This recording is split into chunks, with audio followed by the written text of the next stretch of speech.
We actually already been kicked out of 2 spots already. The first guy got his like I only did a freaking wally on a barrier, and he was at, that was like 5 seconds. So I gave him an award. He got speediest kick out award, and I talked to him about it, and he likes Jersey barriers too, so that's why he didn't want to skate on it.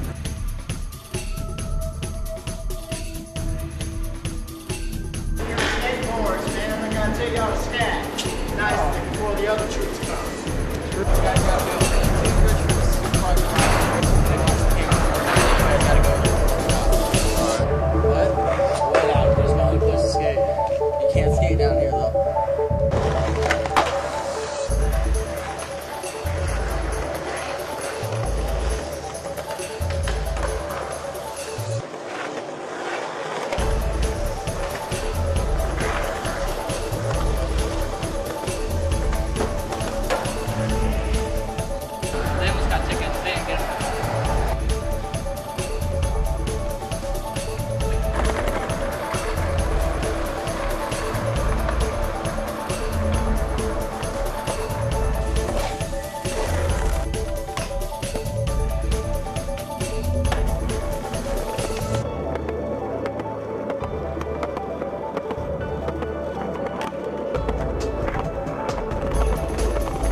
When you visit a museum, everything that's on display affects different people's perspectives in different ways.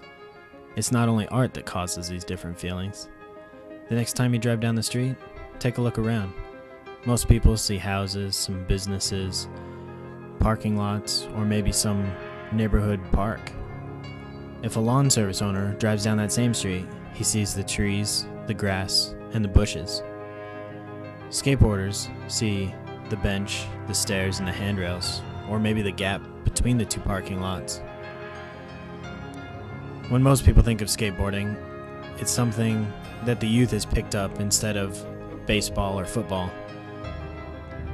But that's not what it is at all. Every year in Dawes County, an organization called the Fur Trade Days Inc. hosts an annual event that brings in revenue for small counties in Nebraska. In 2002, a woman was walking through the courtyard where the event is hosted on the 2nd week in July each year. The woman stepped into a hole in the ground and injured her ankle. She sued the county for not upkeeping the land. The Nebraska Court of Appeals said she could not sue the county for damages because it was protected under the Nebraska's Recreational Liability Act. The woman took her case to a higher court, where the Nebraska Supreme Court overturned the smaller court's decision, stating that such events are not covered under that bill. What does this have to do with skateboarding? In late September 2006, when the Nebraska Supreme Court made its ruling, cities and counties all over Nebraska closed down their skate parks.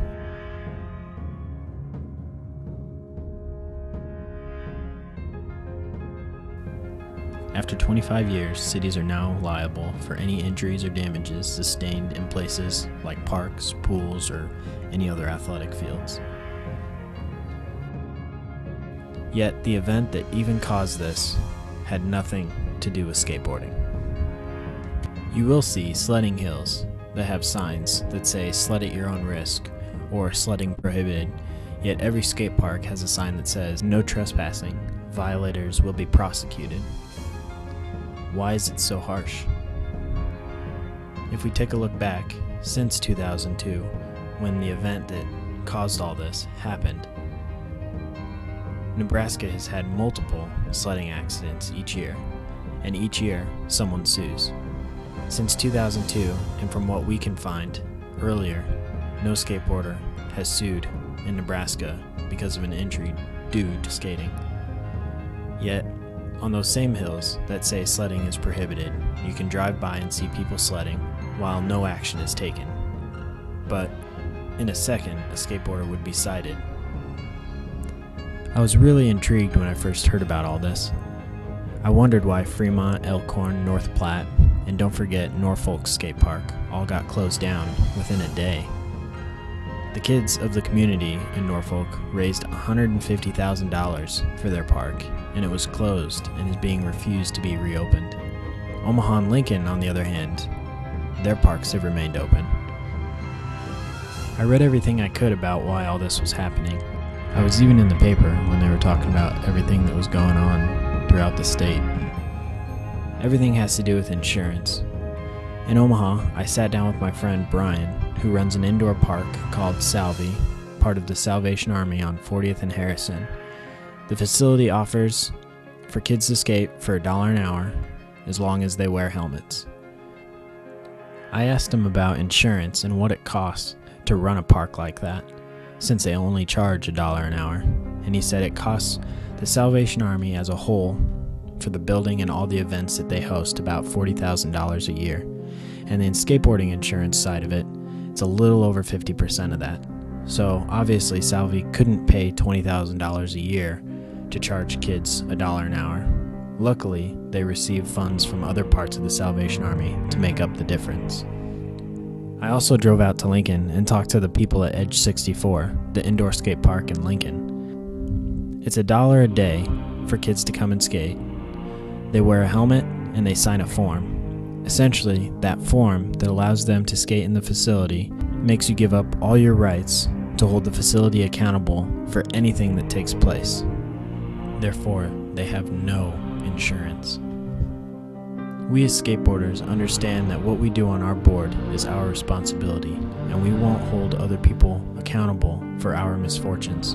Unfortunately, we live in a society that feels that they should hold everyone else accountable for their own actions. And it only takes one to screw things up for everyone else. Everything has come down to accountability. How do you say who's to blame for a hole in the ground or a crack on the sidewalk? And that's the society we live in.